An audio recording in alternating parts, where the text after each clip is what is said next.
Assalamualaikum, ketemu lagi di channel Rosa Anggraini. Sebelum kita mulai, jangan lupa bantu subscribe bagi yang belum subscribe dan nyalakan lonceng notifikasinya ya. Di video kali ini saya akan membuat kue nastar.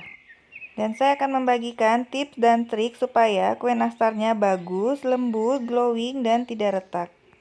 Dengan menggunakan oven tangkring, ikuti videonya sampai selesai ya. Pertama, bahannya saya pakai 430 gram tepung terigu, 100 gram gula halus, ini gula pasir yang saya blender, kemudian 40 gram susu bubuk, 3 butir kuning telur, 250 gram butter. Di sini saya pakai butter Wisman, di sini kemasannya 200 gram, nanti saya tambahkan 50 gram dari kemasan repack. Jika teman-teman mau pakai butter merek lain, boleh-boleh aja ya, tapi nanti hasilnya akan sedikit berbeda.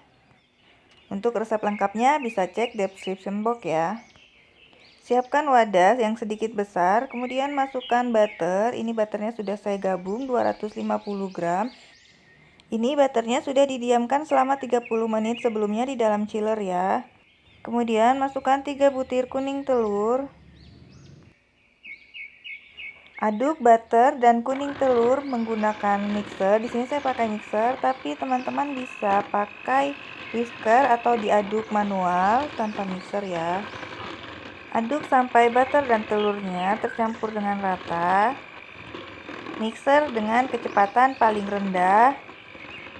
Jika sudah tercampur seperti ini, kemudian masukkan gula halus.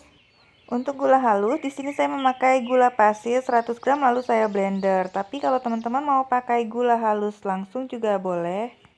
Mixer kembali dengan kecepatan paling rendah sampai gulanya tercampur rata. Ini di mixer kurang lebih selama 1 menit sampai dia sedikit agak pucat saja, tidak perlu sampai dia mengembang ya. Jika warnanya sudah sedikit pucat seperti ini, sudah bisa kita matikan. Aduk kembali dengan spatula supaya semuanya benar-benar tercampur rata.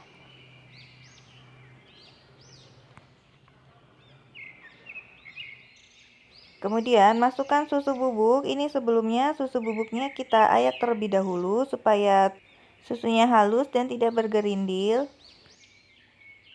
Kemudian masukkan juga tepung terigunya sedikit demi sedikit. Ini juga kita ayak terlebih dahulu. Ini mau tepung terigunya sedikit-sedikit dimasukin boleh, tapi langsung diaduk.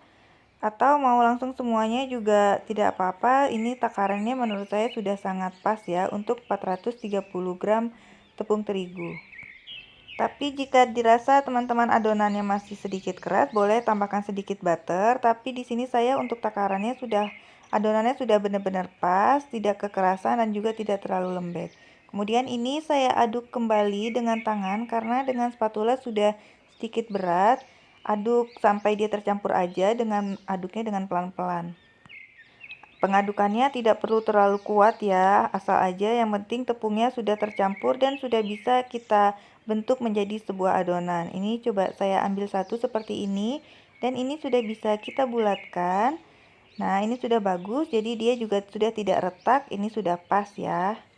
Ambil adonan dengan menggunakan sendok takar. Di sini saya pakai sendok yang ukuran 7,5 mili atau setara dengan 8 gram. Jika teman-teman mau ditimbang juga boleh atau mau dikira-kira juga boleh. Cuman kalau dikira-kira nanti ukurannya takutnya tidak sama besar ya.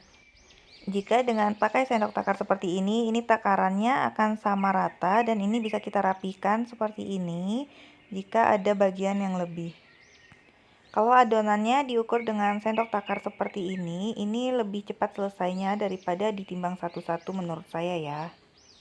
Lakukan sampai semua adonannya habis ya. Nah, ini sudah selesai semua. Tadi sudah saya cetak dengan sendok takar semuanya. Kemudian adonannya kita tutup dengan plastik supaya dia tidak kering dan keras. Kemudian siapkan selai nanas. Ini untuk selai nanasnya saya bikin sendiri. Untuk resepnya nanti saya cantumkan di description box ya. Ambil satu adonan, kemudian tutup kembali supaya tidak kering. Bulatkan adonan seperti ini, kemudian kita tekan-tekan sampai dia pipih. Tekan tipis sampai dia membentuk lingkaran atau bulat dan tengahnya sedikit agak ditekan untuk memasukkan selai nanasnya. Ambil satu selai nanas. Pergunakan tusuk gigi untuk mengambil selai nanasnya supaya tangan kita tidak terlalu terkontaminasi dengan nanas, jadi tidak terlalu kotor. Tutup selainya dengan adonan, tutup dengan rapat sampai tidak ada lagi bagian yang terlihat. Jika sudah tertutup rapat dan tidak ada yang retak, ini kita bulatkan. Nah, ini dibulatkan seperti ini, gampang banget dan juga hasilnya mulus, tidak ada yang retak. Kemudian simpan di atas loyang yang sudah diberi kertas roti, atau jika teman-teman tidak ada kertas roti, boleh diolesi dengan sedikit margarin. Ambil lagi satu adonan, kemudian tutup lagi adonannya supaya tidak kering. Sama seperti cara yang tadi, kita pipihkan. Untuk selai nanas, ini usahakan tidak terlalu besar karena jika dia besar nanti bisa menyebabkan adonan nastarnya menjadi retak. Jadi kira-kira kalau isian nanasnya terlalu besar boleh dikurangin sedikit ya. Jadi dia benar-benar bisa kita tutup seperti ini, jangan sampai terlalu kebesaran. Sehingga nanti saat kita menggulung atau kita bulatkan dia gampang dan cepat, tidak retak-retak.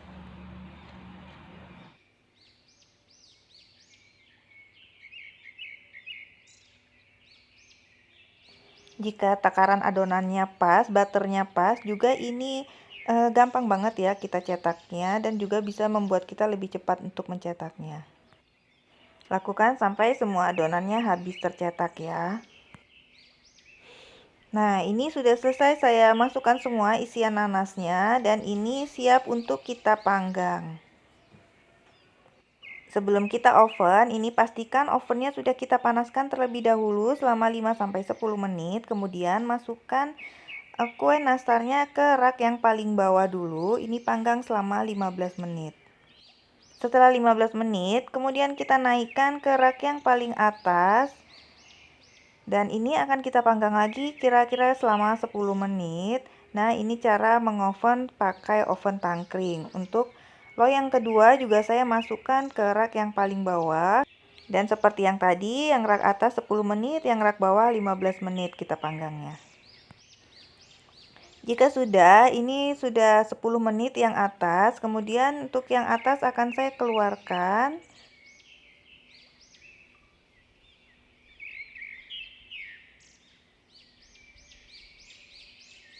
Lanjut rak yang bawah, jika sudah 15 menit, kita naikkan lagi ke yang paling atas dan panggang selama 10 menit. Untuk loyang ketiga, saya masukkan di rak yang paling bawah. Ini nastarnya menghasilkan 3 loyang seperti ini ya. Kita siapkan dulu bahan untuk campuran olesan sambil menunggu adonannya dingin. Di sini saya pakai 2 kuning telur, 1 sendok teh susu cair dan madu. Campur semua adonannya. Untuk kuning telurnya di sini saya pakai kuning telur omega ya. Jadi kuningnya lebih oranye, dia lebih bagus. Aduk sampai semuanya tercampur rata. Boleh ditambahkan pewarna kuning tua, tapi ini tidak perlu banyak-banyak, 1 tetes saja karena tadi saya sudah pakai telur omega. Tapi kalau teman-teman pakai kuning telur biasa, boleh disesuaikan untuk warnanya ya. Kemudian ini kita saring agar kuning telurnya benar-benar mulus, tidak ada yang berlendir.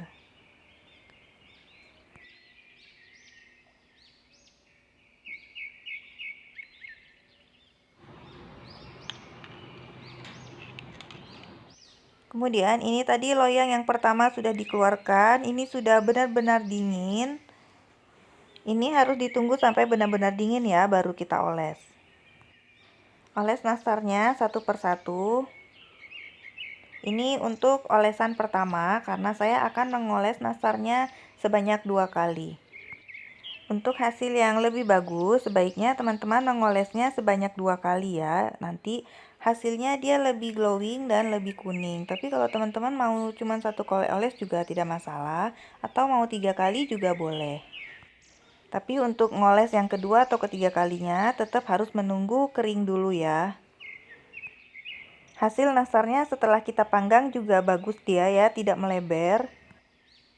Nah, ini loyang pertama sudah selesai saya oles semuanya sebanyak 1 kali. Ini akan kita tunggu sampai dia benar-benar kering, baru nanti saya oles lagi di kedua kalinya. Ini loyangnya sudah tiga-tiganya keluar semua dari oven, dan ini untuk yang pertama tadi sudah saya oles juga sudah kering. Ini akan saya oles untuk yang kedua kalinya sambil loyang yang kedua dan ketiganya menunggu dia dingin. Setelah dioles yang kedua, ini dia jadi lebih mengkilap ya, teman-teman bisa lihat. Dan warnanya juga jadi lebih cantik. Untuk 2 kuning telur sebagai olesan ini cukup untuk 2 kali mengoles di kue nastarnya ya. Untuk loyang pertama sudah kering juga, ini sudah 2 kali oles, dan untuk loyang kedua dan ketiganya ini sudah 1 kali oles. Dan jika olesan keduanya juga sudah kering, ini siap untuk kita panggang kembali. Nah, teman-teman bisa lihat ya, ini yang 1 kali oles, dan yang sebelah kiri saya ini yang 2 kali oles, warnanya terlihat berbeda, yang kiri agak sedikit lebih kuning. Panggang kembali nastar yang sudah kita oles 2 kali. Ini dipanggang selama 30 menit dengan cara 15 menit di rak atas dan 15 menit di rak bawah. Jika warna olesannya sudah lebih agak gelap dan lebih oranye, ini bisa kita keluarkan dari oven. Langsung kita oles dengan kuas seperti ini kuas kering. Dengan dioles dengan kuas seperti ini, nastarnya akan terlihat lebih glowing. Teman-teman bisa lihat sendiri ya, nastarnya setelah dioles dengan kuas dia langsung mengkilat, sedangkan yang belum dia tidak mengkilat. Panggang nastarnya dengan benar-benar api kecil banget, jadi nastarnya tidak retak. Jika apinya kepanasan bisa menyebabkan nastarnya menjadi retak. Nah, ini nastarnya benar-benar pas ya kematangannya, bawahnya juga cantik, tidak gosong. Untuk atasnya juga dia glowing dan tidak retak. Akan kita coba nastar dengan butter wisman ini. Ini nastarnya setelah digigit lumer dan lembut banget. Rasanya juga enak, asam manis untuk selainya. Tapi ketika saya pegang seperti ini, tekstur nastarnya dia kokoh dan renyah. Tidak keras dan tidak mudah hancur. Ini resep paling rekomen banget menurut saya untuk teman-teman bisa bikin kue nastar di rumah, atau juga bisa untuk ide jualan kue nastar yang premium. Selain nastarnya lumer banget di mulut, rasanya enak, wangi wismannya juga berasa atau wangi butternya. Dengan perpaduan rasa selai nanas yang asam manis, ini pokoknya enak banget. Teman-teman wajib coba di rumah. Untuk adonan nastarnya juga nggak ngendal di lidah ya. Untuk satu resep ini menghasilkan 52 pieces nastar, dan ini saya dapatkan 3 toples ukuran 300 gram. Selamat mencoba membuat di rumah. Semoga video ini bermanfaat, dan terima kasih yang sudah menyaksikan video ini sampai selesai. Jangan lupa bantu subscribe jika teman-teman suka. Wassalamualaikum warahmatullahi wabarakatuh.